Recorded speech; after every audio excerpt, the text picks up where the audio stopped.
Hello students and welcome back to my YouTube channel this side Gaurangi Pundir. और आज की video में हम शुरू करेंगे क्लास 12th की लीगल स्टडीज़ की unit number 4 topic in law 2 general law में criminal law in India. First of all, I'm really sorry that I am being so inactive because of my exams. But now my exams are over, so I'll try to be more active and I'll be uploading more videos. So please stay updated, and if you have not subscribed to my channel, then please subscribe. In this video, we'll be covering the criminal law and I'll be trying to finish it all in one video. सबसे पहले हम पढ़ते हैं what is crime. Crime क्या है? The word crime, it denotes an unlawful act and this unlawful act is punishable by a state.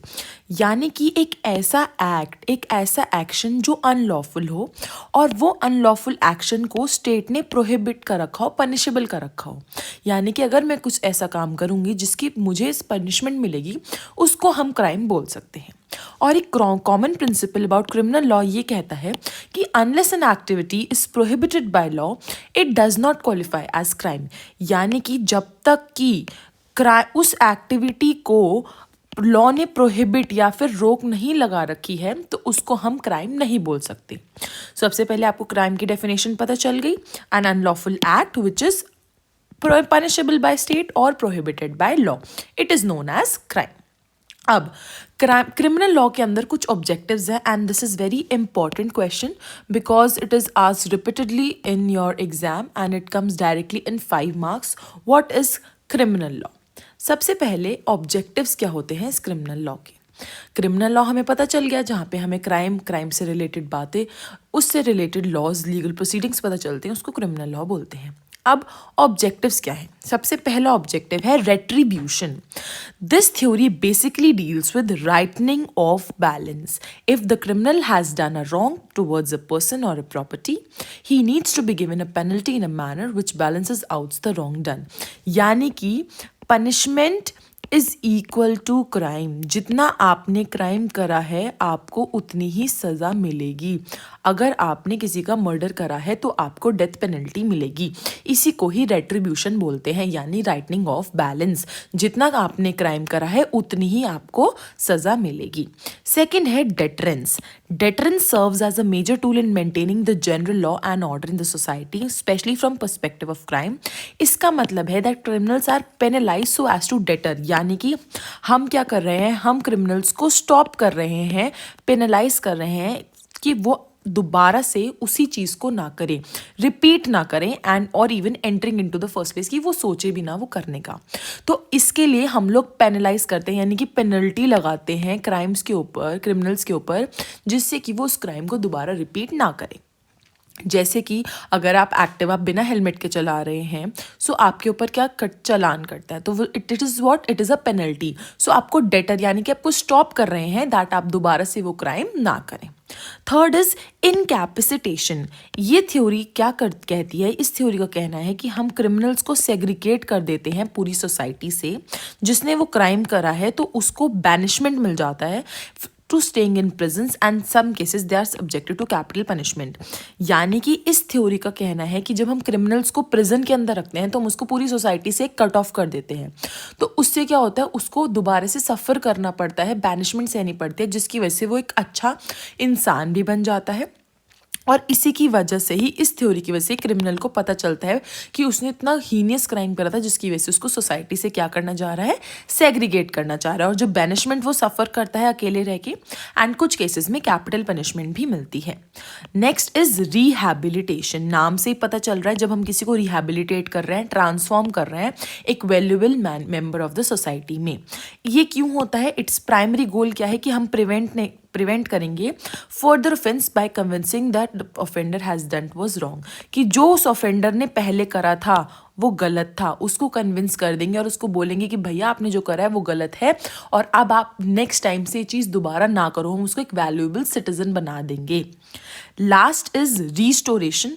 Restore यानी कि दोबारा से उसको उसी की पोजीशन पे पहुंचाना। ये एक विक्टिम ओरिएंटेड थ्योरी है। इसके अंदर क्या होता है, आपको रिपेयर दिया जाता है थ्रू द स्टेट अथॉरिटी, यानी कि जितनी भी आपको इंजरी इन्फ्लिक्ट हुई है बाय द ऑफेंडर। तो रिस्टोरेशन कॉमनली का मेन गोल होता है कि criminal justice is related to the comment in civil law. इसमें होता है कि विक्टिम को उसी स्टेट पे पहुंचाना जिस स्टेट पे वो थे जब तक क्राइम नहीं हुआ था। यानी कि अगर कितना भी लॉस हो रहा है, उस लॉस जो इनकर हो रहा है उसको दोबारा से वो वापस देंगे। फॉर एग्जांपल, अगर आपके घर में चोरी हुई थी 5 लाख की, तो वो 5 लाख अमाउंट या फिर वो जो प्रोडक्ट्स हैं वो आपको उसी स्टेज पे लेके आएंगे जिस स्टेज पे आप तब थे जब तक आपका घर पे चोरी नहीं हुई थी। यानी कि आपको रिस्टोर कर रहे हैं to its original position. Original position पे आपका क्या कर दिया गया है? रिस्टोरेशन, रिस्टोर कर दिया गया है। Next is fundamental elements of a crime. यानी कि एक क्राइम के क्या एलिमेंट्स होते हैं? तो एक क्राइम के 2 एलिमेंट्स होते हैं, mens rea and actus reus. Mens rea का मतलब होता है गिल्टी इंटेंशन और एक्टस रियास का मतलब होता है illegal action or omission.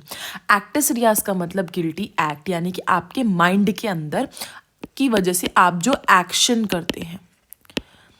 Acts reus is an action और अ कंडक्ट, और वो कंडक्ट की वजह से प्रोहिबिटेड बाय लॉ होना चाहिए और उसका कुछ ना कुछ रिजल्ट होना चाहिए। यानी कि फॉर एग्जाम्पल, अगर आपने किसी का मर्डर करा, इट इज़ एन एक्शन, उसका रिजल्ट क्या है कि उसकी डेथ हो गई है, और murder is prohibited by law, so this is actus reus. फिर होता है मेंस रियाज, जो इसी के ही साथ आता है। Mens rea is ill intention, and in mens rea ill intention यानी कि गिल्टी माइंड जो है, आपकी जो इंटेंशन है वो देखी जाती है। इसके अंदर 2 चीज़ें होती हैं, एक आपका माइंड फॉल्ट पे होना चाहिए, दूसरा एक्ट क्रिमिनल लॉ में तभी बनता है क्रिमिनल जब आपने गिल्टी माइंड के साथ करा हो। यानी कि action plus ill intention is equals to crime, और इन दोनों का साथ में होना ज़रूरी है, action and ill intention. Actus reus यानी कि जो आपने गलत एक्शन करा है, और मेंस रियाज यानी कि जिस इंटेंशन से आपने वो एक्ट करा है। ये दोनों चीज़ें बहुत ज़रूरी होती है अगर आप क्या कर रहे हो, अगर आप किसी को क्राइम को डिनोट कर रहे हो। उसके बाद 2 चीज़ें आती हैं, इंटेंशन एंड मोटिव। ये 2 चीज़ें आपकी क्रिमिनल लॉ के अंदर ही हैं। Again this comes in difference, कि आप डिफरेंस बताइए between intention and between motive. Intention refers to the conscious decision to commit a specific act that law prohibits. यानी कि जिस वजह से, जिस इंटेंशन से वो डिसीजन आपने लिया कि आप ये स्पेसिफिक एक्ट कर रहे हो, यानी कि आप किसी का मर्डर कर रहे हो, आप स्पेसिफिक एक्ट क्यों कर रहे हो। और motive refers to the underlining reason, यानी कि जो पर्पस है आपका, अगर आप किसी को मारना चाहते हो तो what is the motive behind this. Again and again, I'm saying that when I'm using the word murder, it is to denote the criminal law. And all these is under criminal law in India. So intention and motive, when I'm taking the example, I'm taking it as the example of a murder. यहाँ पे focus करते हैं कि उस act की time पे आपकी state of mind to cause the harm, क्या फोकस था आपका। और यहाँ पे फोकस करते हैं कि आपको क्या पर्सनल बैगेन या रिवेंज था, यानी कि आपने किस रिवेंज से, जेलिसी की वजह से, किस मोटिव की वजह से आपने वो एक्ट करा, यानी कि वो एक्शन करा है। यहाँ पे इंटेंशन क्रूशियल एलिमेंट होता है in determining the criminality. Motive को सेकेंडरी रीजन देखा जाता है, बट इससे हेल्प मिल जाती है कि हम इंटेंशन को एक्सप्लेन करने की, आपने इस इंटेंशन से करा था क्योंकि आपका मोटिव ये था। एग्जाम्पल दे रखा है, a person shooting someone with the aim to kill has the intention to murder. The motive for the murder could be revenge और जेलसी। देखना ये दोनों इंटरलिंक हो जाते हैं यहाँ पे, क्यों? मोटिव है रिवेंज और जेलसी का, और इस मोटिव की वजह से आपकी इंटेंशन होती है किसी का मर्डर करने की, to kill someone. Intention necessary होती है अगर आपको किसी को गिल्टी प्रूफ करना है सीरियस केसेस में, लेकिन motive use to provide context but it is not required to proof guilt. यहाँ पे नेचर क्या है, what of the crime, why of the crime. ध्यान से रखिए क्या कि इंटेंशन में व्हाट ऑफ द क्राइम देखा जाता है और मोटिव में why the crime is there, so वहाँ पे मोटिव देखा जाता है। Again I am saying intention और मोटिव बहुत ज़्यादा ज़रूरी है क्रिमिनल लॉ के अंदर। यहाँ पे आपका कॉन्शियस डिसीजन जो लॉ प्रोहिबिट कर रहा है, मोटिव एक तरह का अंडरलाइनिंग रीज़न होता है जिस वजह से आप वो काम करते हैं। यहाँ पे ये सेकेंडरी रीज़न है, ये प्राइमरी रीज़न है। एग्जाम्पल मैंने दोनों के समझा दिए हैं। आप चाहो तो एज इट इज़ इसको अगर 5 मार्क्स में टैबुलर फॉर्म में लिख के आओगे, आपके 5 में से 5 मार्क कहीं नहीं गए। उसके बाद है स्टेजेस ऑफ अ क्राइम। अब क्राइम की कुछ स्टेजेस होती हैं, first stage, second stage, third stage and final stage. अब हम सारी पीपीटीज में पढ़ेंगे, पीडीएफ्स में, स्लाइड्स में, कि कौन सी स्टेज है। सबसे पहली स्टेज है इंटेंशन, सेकेंड स्टेज है प्रिपरेशन, थर्ड स्टेज है attempt and final stage is commission. एक बात याद रखिएगा कि इंटेंशन और प्रिपरेशन में आपको ऊपर चार्जेस नहीं लगाए जा सकते। प्रिपरेशन पनिशेबल के एक्सेप्शंस हैं, लेकिन जो फर्स्ट टू होते हैं इसके अंदर there are no, like you can not be found guilty. अब because it is hard to prove, वो अब हम पढ़ेंगे कैसे। The first stage is intention, which is committing a crime, have a criminal intention. This is known as a mental stage. The law does not take an offense into mere intention to commit an offense not followed by an act cannot constitute an offense. The obvious reason for not prosecuting the accused at this stage is it is very difficult for the prosecution to prove the guilty mind of the person.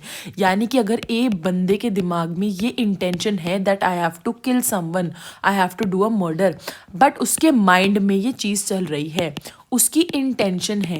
अब इस intention को आप guilty proof तब तक नहीं कर सकते जब तक वो कोई एक्शन ना कर दे।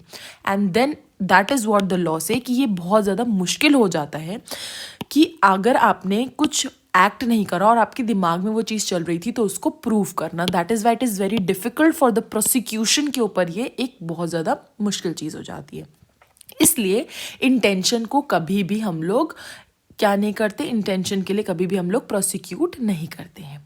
इंटेंशन के बाद आता है आपका प्रिपरेशन, जब आप प्रिपेयर कर रहे हो, यानी कि essential steps to carry out the intended criminal act. यानी कि अगर आपने मर्डर करने चाहते हो, आप किसी के इंटेंशन आपको मर्डर करने की, तो आप उसके लिए वेपन्स यूज करना शुरू कर दो। Preparation is not unlawful in itself, क्योंकि बहुत ज़्यादा इसके यहाँ पे भी सेम चीज़ होती है कि बहुत ज़्यादा डिफिकल्ट हो जाता है प्रूव करना, क्योंकि जो एसेंशियल प्रिपरेशन थी क्या वो उसी क्राइम के लिए करी गई थी, ये प्रूव करना। लेकिन यहाँ पे कुछ एक्सेप्शंस हैं क्रिमिनल लॉ के अंदर कि प्रिपरेशन से भी आपको पनिशमेंट मिल सकती है। कब मिल सकती है? जब आप collecting arms with the intention of waging war against the government, जब आप वॉर करना चाह रहे हैं, waging war against the government, जब आप इंडियन कॉइन्स या गवर्नमेंट की स्टैम्प्स यूज़ कर रहे हैं, काउंटर फीटिंग कर रहे हैं। बहुत बार अगर आप न्यूज़ सुनते होंगे तो आपने सुना होगा कि फेक नोट्स बनाए गए, जाली नोट्स बनाए जा रहे हैं। Possession of counter feet coin, वही इन कॉइन्स या गवर्नमेंट के जो स्टैम्प्स है उसका काउंटर फीट, यानी कि वो जाली जो फॉर्म्स होते हैं उनका होना। और अगर आप प्रिपरेशन कर रहे हैं डकैती की, तब भी आपको क्या कर सकते हैं, पनिश कर सकते हैं। तो आई होप आपको सेकंड स्टेज और उसके एक्सेप्शंस याद हो जाएंगे। Next is attempt. अब थर्ड स्टेज आता था हमारा अटेम्प्ट का, यानी कि आपकी जो इंटेंशन थी उससे आप प्रिपरेशन पे आ गए हो और अब आप प्रिपरेशन से निकल के अटेम्प्ट में जा चुके हो। अभी तक कमीशन नहीं हुआ है, अभी अटेम्प्ट जा चुके हो, तो ये attempt is like the conduct, third stage आता है और ये पनिशेबल होता है। क्रिमिनल लायबिलिटी यहाँ पे अराइज हो जाती है when the crime has reach the stage which is gone beyond preparation and entered into the attempt. Section 511 of the IPC does not define the term attempt also, although it does impose a penalty to attempting to commit a offence after making necessary preparation. And attempt is defined as a direct step towards the commission of the crime. यानी कि जब आपने पूरी preparation कर ली, यानी कि आपने अपना जो वेपन है वो रख लिया है, उसके बाद अब जब कमीशन करने जा रहे हो उसको ही डायरेक्ट स्टेप को ही अटेम्प्ट बोला जाता है। अब कमीशन ऑफ द क्राइम जो फाइनल स्टेज होता है, यानी कि जब अक्यूज्ड ने सक्सीड कर लिया है अपने अटेम्प्ट को, यानी कि जब आपने जो चाहा था वो अटेम्प्ट पूरा हो गया है, तब आपके जो क्राइम है उसको कमिशन माना जाता है, यानी कि वो कमिट हो गया है। He commits a crime will be found guilty of it and if he fails he will only be charge while attempting. तो मैं एग्जाम्पल देती हूँ, ए एंड बी है, ए गया बी का मर्डर करने के लिए, अगर तो बी की डेथ हो जाती है तो वो हो जाएगा कमीशन, यानी कि उसके ऊपर जो चार्जेस लगेंगे वो लगेंगे मर्डर के चार्जेस। लेकिन ये अगर फेल हो जाता है तो यहाँ पे क्या लग जाएगा, attempt to murder. So with the specific reasons, offender will be tried and punished for the specific provisions under Indian Penal Code. ये था आपके stages of crime। उसके बाद है confession and admission। ये आपके इंडियन एविडेंस एक्ट के बाद दे रखा है, if you will be seeing in your NCERT। Now what is confession? Confession section 24 से 30 में आता है, एडमिशन 17 से 31 में आता है। Confession is a statement by which a party charge with the crime in criminal proceeding it will be cost, यानी confession, यानी कि अगर क्रिमिनल प्रोसीडिंग्स के अंदर आप कोई स्टेटमेंट देते हैं तो उसको कन्फेशन बोला जाता है। और यहीं अगर आप सिविल प्रोसीडिंग्स के अंदर कोई स्टेटमेंट देते हैं तो उसको क्या बोला जाता है, उसको बोला जाता है एडमिशन। एक बेसिक डिफरेंस यही है क्रिमिनल और सिविल प्रोसीडिंग्स का, यानी कि अगर कोई क्रिमिनल केस चल रहा है उसके अंदर मैं कोई भी स्टेटमेंट देती हूँ तो उसको कन्फेशन बोला जाएगा, और सिविल केस क्या चल रहा है उसकी प्रोसीडिंग्स के अंदर मैं कोई स्टेटमेंट देती हूँ तो उसको एडमिशन बोला जाएगा। कन्फेशन नाम से ही बता रहा है जब अक्यूज्ड एडमिट करता है कि उसने क्या काम करा है, उसने अपना गिल्ट वो प्रूव करते हैं that this is the action that I have done and I am very guilty of it. और मोस्टली ये प्रूव्ड अगेंस्ट हिम होता है, यानी कि जब मैं अपने ही काम के बारे में बताती हूँ तो ये मेरे अगेंस्ट जाएगा, यानी कि मुझे इसकी पनिशमेंट होएगी। उसके बाद एडमिशन, ये वॉलंटरी एक्नॉलेजमेंट होता है जब आप किसी फैक्ट के बारे में सच्चाई बता रहे हो। कन्फेशन फ्री एंड वॉलंटियरली होता है तभी it is accepted as a proof, वरना वो नहीं माना जाता। जब आप चाह कर एक तो बहुत सिंपल सी चीज़ है कि कन्फेस कोई बहुत ही उससे करेगा ना कि मैं अपने ही खिलाफ कन्फेशन दे दूँ कि मैंने ही मर्डर करा था, so that is a free और वॉलंटियरली होगा तभी उसको एज अ प्रूफ माना जाएगा कि कंक्लूजन होगा कि हाँ अब हम इस केस को ख़त्म कर सकते हैं क्योंकि इसने अपना गुनाह जो है कबूल कर लिया है। एडमिशंस नॉट कंक्लूसिव होते हैं क्योंकि there are some other matters to be admitted. Confession हमेशा पर्सन के अगेंस्ट में जाता है, एडमिशन बिहाफ पे भी यूज हो सकता है। बाय द वर्च्यू, अब यहाँ पे याद रखना कि accused person is relevant against all the coaccused who are being trying, but admission में को प्लांटिफ और को डिफेंडेंट की कोई भी एविडेंस नहीं माने जाते। यहाँ पे रेलिवेंट होता है अगेंस्ट द ऑल को अक्यूज्ड। क्यों रेलिवेंट होता है? ऑब्वियसली बात है, जब एक क्राइम के लिए 4 बंदे हैं और एक क्राइम ने अपना गिल्ट क्रिमिनल ने अपना गिल्ट प्रूफ मान लिया है तो BCD वालों के लिए तो क्या हो जाएगा, एक तरह का रिलीफ हो जाएगा। तो it is relevant against all the को अक्यूज, यानी कि जो बाकी के अक्यूज थे, जो को अक्यूज थे, उनके लिए एक बेटरमेंट हो जाती है जो सेम ऑफेंस के लिए क्या हो रहे थे, उनके साथ ट्रायल्स हो रहे थे। So this is the basic difference between confession and admission. Now we will be studying the forms of confession, यानी कि कन्फेशंस कितने टाइप का होता है। कन्फेशन में occur many forms, whether it is अगर कोर्ट के अंदर हो रहा है तो judicial confession, and whether it is outside the court it is called extrajudicial confession. It can even consist to the other persons oneself as an evidence. Judicial confession वो होते हैं जो मैजिस्ट्रेट और मैजिस्ट्रेट के सामने और कोर्ट के अंदर बोले जाते हैं लीगल प्रोसीडिंग्स के टाइम पे। और जुडिशियल कन्फेशन को ऐसा बोला जाता है कि प्ली ऑफ गिल्ट है, यानी कि हम कोर्ट को बोल रहे हैं कि प्लीज़ मैं फिट स्टेट ऑफ माइंड में बोल रहा हूँ और क्योंकि मैं अपना जो क्राइम है उसको कन्फेस कर रहा हूँ तो आप प्लीज़ मुझे कम सज़ा दीजिए as a plea of guilt. Extra judicial confessions जो होते हैं वो अक्यूज बनाते हैं outside the court and not in front of magistrate. ये किसी भी फॉर्म में हो सकते हैं, जैसे कि प्रेयर की फॉर्म में हो सकते हैं, लेटर की फॉर्म में हो सकते हैं, एंड फ्री और voluntary confession by the person in a free state of mind, conversation कर रहे हैं किसी दूसरे पर्सन के साथ अदर देन जज और मैजिस्ट्रेट। और जैसे एक एग्जांपल दे रखा है, a man after commission of a crime may write a letter to his relative expressing his grief. जैसे कि मैं अपनी किसी को लेटर लिख के बोल दूँ कि यार आई एम सॉरी, मैंने ये चीज़ क्राइम करा है and I am really guilty of this, तो इसको as an extra judicial confession लिया जाता है। एक्स्ट्रा जुडिशियल कन्फेशन तभी एक्सेप्ट होता है जब वो कन्विक्शन से पास हो जाता है द टेस्ट ऑफ क्रेडिबिलिटी, कि हाँ जो प्रोसीजर ऑफ लॉ था ये बिल्कुल सही क्रेडिबिलिटी को पास कर देता है। यहाँ पे केस दे रखा है Sahu versus state of UP, ये केस पूछा जा सकता है। इस केस में ये बताता है कि द अक्यूज्ड जो थे उनको मर्डर के चार्जेस में वो करा गया था, क्या, डॉटर इन लॉ के, जो उनकी बहू थी उसके उसमें। और ये बोला गया था कि एक दिन वो जब लड़ाई करते हुए निकल रहे थे अपने घर से तो उन्होंने ये बोला था, I have finished her and with her daily quarrels, यानी कि मैंने उसको ख़त्म कर दिया है और उसके साथ साथ रोज की लड़ाइयों को भी। तो इस स्टेटमेंट को कन्फेशन के तौर पे लिया गया था और फॉर इट, क्योंकि नेसेसरी जितना भी कन्फेशन था वो कम्युनिकेट होता है टू दूसरे पर्सन को, तो ये बात किसी ने सुन ली थी। सो दैट इज़ वाई इसको एज एन कन्फेशन की फॉर्म में लिया गया था। आई होप आपको फॉर्म्स ऑफ कन्फेशन जुडिशियल एक्स्ट्राजुडिशियल दोनों समझ आए होंगे। और आगे बढ़ते हैं इस वीडियो की लास्ट टॉपिक का, विच इज़ डाइंग डिक्लेरेशन। ये न्यूली एडेड टॉपिक है, like this is been added since last year, so this is a new topic which you will not be able to see in other past year videos. So dying declaration क्या है? ये एक legal concept आया है जिसके अंदर एक ऐसी स्टेटमेंट जो एक डाइंग पर्सन बनाता है explaining the circumstance of his death, यानी कि कोई मरते मरते जो स्टेटमेंट दे के जाए by how he has been death, so उस स्टेटमेंट को हम डाइंग डिक्लेरेशन बोलते हैं। ये स्टेटमेंट एक पर्सन देता है who is conscious and know that death is imminent considering what he believes the cause of circumstance of death, यानी कि एक ऐसा इंसान जो कॉन्शियस है और उसे पता है कि अब उसकी मौत होने वाली है, तो अब जो उसे लगता है कि मेरी मौत इस वजह से हुई थी, वो अपनी सर्कमस्टेंस को एक्सप्लेन करता है।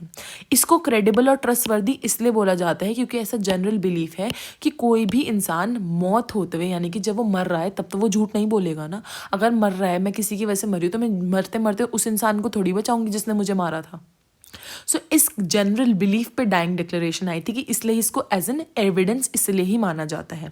Section 32 of the Indian evidence act के अंदर हम एडमिसिबिलिटी ऑफ डाइंग डिक्लेरेशन लाते हैं, यानी कि जितने भी केसेस हैं जो रेलिवेंट फैक्ट्स बताते हैं एक पर्सन का, which can be found. Example है कि अगर ए की डेथ हो रही है, तो वो डेथ से पहले अगर बोल जाए कि बी पर्सन ने उसे मारा है और वो उस टाइम पे फिट स्टेट ऑफ माइंड में था, ये बात याद रखने का, फिट स्टेट ऑफ माइंड बहुत ज़्यादा ज़रूरी है, और वो फिट स्टेट ऑफ माइंड में था और वो बोल गया कि बी पर्सन ने उसे मारा है, तो इसको हम डाइंग डिक्लेरेशन ले सकते हैं। So this was all for today's video. I hope आपको ये चैप्टर समझ आया होगा, and if you really like my explanation then please do like, comment, share and subscribe to my YouTube channel. Thanks for watching.